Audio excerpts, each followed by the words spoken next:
글로벌 유니버스 종목을 10분 안으로 압축해서 전달드리는 10분 해외 주식 시간입니다. 최근 중국이 코로나 정책을 완화하면서 다시 투자자들의 관심이 높아지고 있습니다. 최근엔 또 경제 이벤트가 열려가지고 내년도 주식시장에 대한 가늠을 좀 해볼 수 있는 상황인데요. 네, 이와 관련해서 오늘은 신승문 연구원 모시고 말씀을 드리도록 하겠습니다. 그럼 10분 해외 주식 시작합니다. 네, 연구원님 안녕하세요. 안녕하세요. 네, 저희 그 경제 공작 회의가 열렸다고 하는데 사실 이게 내년도에 되게 중요한 가늠자로 사용이 된다고 해요. 근데 어떤 내용인지 좀 자세하게 말씀 부탁드립니다. 네, 일단 중앙경제공작회의는 내년도 중국의 경제 정책 기조를 확정짓는 굉장히 중요한 이벤트입니다. 더군다나 이번에 시진핑 3기 정권이 새로 수립이 됐죠. 그래서 의미가 어느 때보다도 높은 상황인데 전반적인 좀 정책 기조는 안정성의 성장을 추구한다. 그러니까 경제 회복에 집중을 하겠다라는 메시지를 던졌습니다. 조금 더 살펴보면은 사실 경제공작회의가 매크로 경제 정책을 좀 가늠할 수 있는 그런 이벤트인데 매크로 정책은 일단은 좀 완화하는 분위기긴 해요. 근데 전년 대비해서 엄청나게 높은 강도를 가져가는 것 같지는 않고 재정 정책 같은 경우에는 일단은 적극적인 재정 정책을 시행을 하겠다. 그리고 통화 정책은 작년과 유사하게 온건한 통화 정책을 하겠다. 대신에 그보다 좀 더 정밀하고 강도 높게 가져가겠다고 해서 제 생각에는 재정 정책의 여력은 많지는 않아요. 왜냐하면 중국이 지금 적자가 굉장히 심한 상황입니다. 방역 조치를 강화를 하면서 경제 회복은 잘 안 되고 있고 그러면 세수도 덜 거치죠. 그 와중에 중국이 지난 2년 동안 부동산 관련해서 굉장히 규제를 강화를 했었는데 지방 정부 세원의 한 30%가 또 토지 그 이제 낙찰가를 통해서 이렇게 경매를 통해서 개발사로부터 그 토지 수입을 받는데 그런 부분들이 싹 날아간 상황이에요. 그래서 재정 수입이 녹록치 않아서 내년도에는 재정 정책보다 조금 더 통화 정책에 좀 더 힘을 주지 않을까라는 생각도 들고 얼마 전에 있었던 경제 포럼에서 인민은행 부행장도 올해보다 내년에 통화 정책이 더 강해야 된다라고 해서 통화 정책에 조금 더 힘을 주는 그런 부분들을 좀 알 수 있을 것 같아요. 근데 말씀해 주신 거 들어보면은 그렇게 중국의 상황이 녹록치는 않은 네, 것 같은데 곳간도 좀 비어 있는 그렇죠. 느낌이고 네. 그럼 여기서 경기 회복을 시키겠다는 주요한 카드가 무엇일까요? 네, 사실 매크로 정책은 조금 아쉬운 부분이 있었어요. 대신에 훨씬 더 컨센을 상회했던 부분은 바로 내수 진작입니다. 사실 이번 경기 부양의 카드로 당국은 이제 내수 부양책을 많이 꺼내놨어요. 그 중에서도 핵심은 소비가 될 것 같고 이제 내수의 역할론이 대두된 이런 배경을 보면은 첫 번째로는 다 아시겠지만 내년도 뭐 글로벌 특히나 선진국 경기가 이제 침체로 들어서는 구간인데 그럼 당연히 중국도 이제 수출 같은 부분들이 크게 꺾일 수가 있죠. 이미 지난 9월부터 데이터상으로는 수출이 꺾이기 시작을 했어요. 이런 부분들을 기대를 할 수가 없을 것 같고 그리고 글로벌 공급망이 이제 분열이 되고 중국도 그 과정에서 이탈이 되는데 사실은 이제 기댈 게 내수밖에 없다라는 게 지도부의 생각인 것 같아요. 그래서 구체적으로 회의에서는 소비 회복을 우선순위로 배치를 하겠다라는 말을 했어요. 명시를 했기 때문에 내년도 경기 회복의 키포인트는 아무래도 소비가 될 것 같다. 그리고 세부 정책들도 내놓은 부분들이 있는데 국민소득 증진, 주거 개선, 신에너지차, 전기차, 그리고 실버 산업 이런 부분에 대해서 소비 지원책을 많이 내놓겠다고 얘기를 했고 아직 발표는 안 됐지만 제 생각에는 아무래도 소비 쿠폰이나 이런 식으로 좀 부양책을 많이 내놓을 것 같아요. 그리고 좀 첨언을 하면은 저희가 이제 중국 증시가 지난 한 달 넘게 리오프닝주 위주로 굉장히 강세를 보였어요. 근데 아시겠지만 중국이 지금 위드 코로나로 전환을 했죠. 네. 근데 초기에 이런 그 단점들이 나오고 있죠. 워낙에 갑자기 급격하게 풀다 보니까 지금 의료 캐파도 좀 모자르고 의약품 구하기도 힘들고 그리고 굉장히 좀 소위 말하는 좀 아사리 판이긴 합니다. 그런데 이것도 초기에는 잘 당연스럽게 볼 수 있는 그런 자연스러운 현상인 것 같아요. 글로벌 각국도 그랬고. 그래서 어쨌거나 이렇게 위드 코로나 전환에 따른 소비 회복이 굉장히 확실시되고 있기 때문에 리오프닝주, 면세, 항공, 공항, 외식, 레저 이런 부분들의 이런 경기 주도 이제 증시 주도주로서의 역할은 앞으로도 좀 계속될 것 같습니다.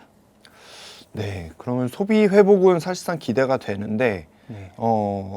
소비를 할 수 있는 또 소득도 있어야 되는 거고 네. 그러면은 사실 최근 중국에서 문제가 됐던 게 청년 실업률이라고 좀 알고 있어요. 네.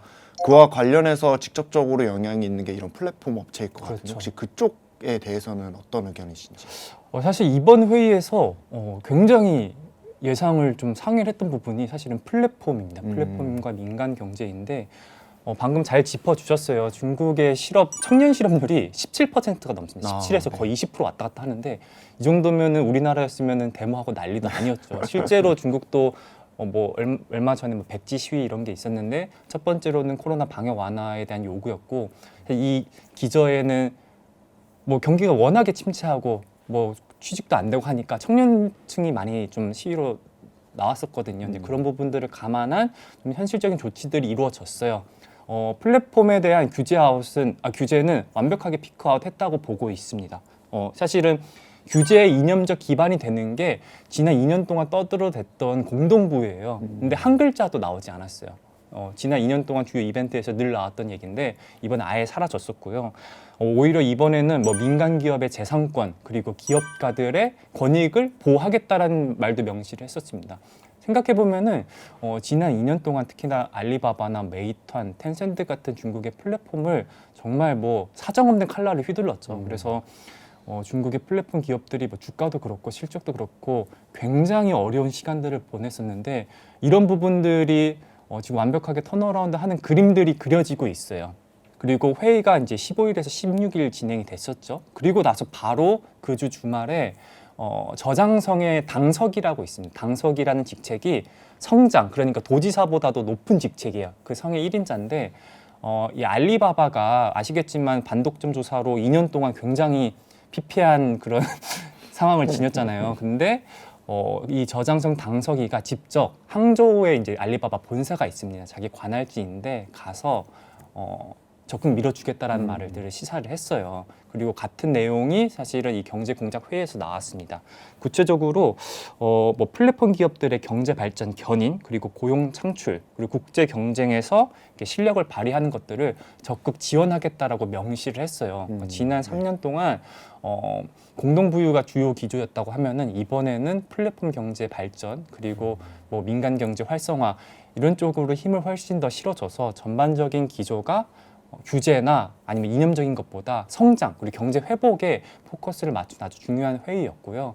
아까 말씀드린 대로 이렇게 당국의 초고위층이 직접 알리바바를 방문을 했다고 하는 거는 완벽한 뭐 규제의 피크아웃 그리고 앞으로는 규제에서 지원으로 좀 선회를 했다라고 보시면 될 것 같아서 플랫폼 업체들은 굉장히 좋을 것 같습니다. 그래서 전반적으로 일단 첫 번째로 규제 불확실성 해소, 그리고 두 번째로는 내수 시장 활성화, 내년에는 내수 회복에 포커스가 맞춰져 있죠. 그리고 아시겠지만 플랫폼 기업들 밸류 굉장히 낮아요. 네. 지난 3년 동안 가장 낮은 수준이기 때문에 이 세 가지를 종합하면은 플랫폼 기업들은 다시 봐도 되겠다라고 생각이 들고 이미 이런 부분들이 많이 반영이 돼서 중국 ADR 기업들, 미국에 상장된 그런 ADR 기업들, 플랫폼 기업들 최근에 주가 회복 굉장히 좋았고요. 항생테크나 이제 홍콩 같은 경우는 워낙에 밸류가 낮아 있기 때문에 테크주 외에도 다른 것들이 전반적으로 많이 올랐고 근데 그 중에서도 돋보이는 거는 플랫폼 기업들 이 밸류 리레이팅이 지금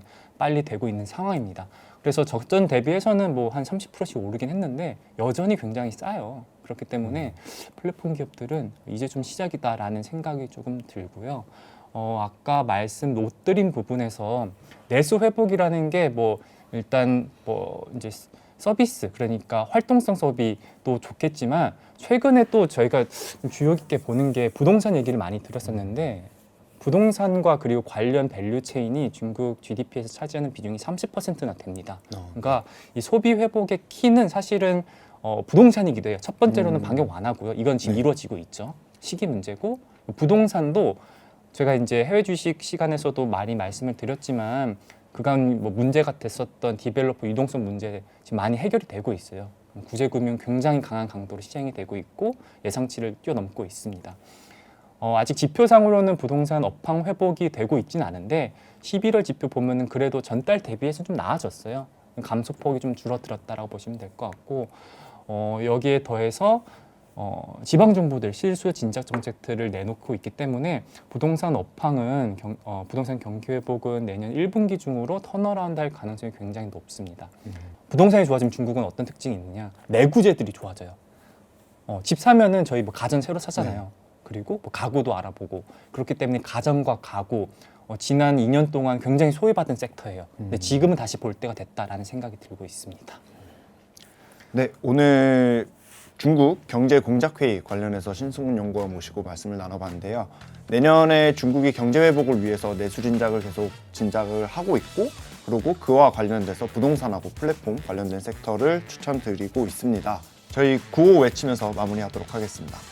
10분의 주식 레고!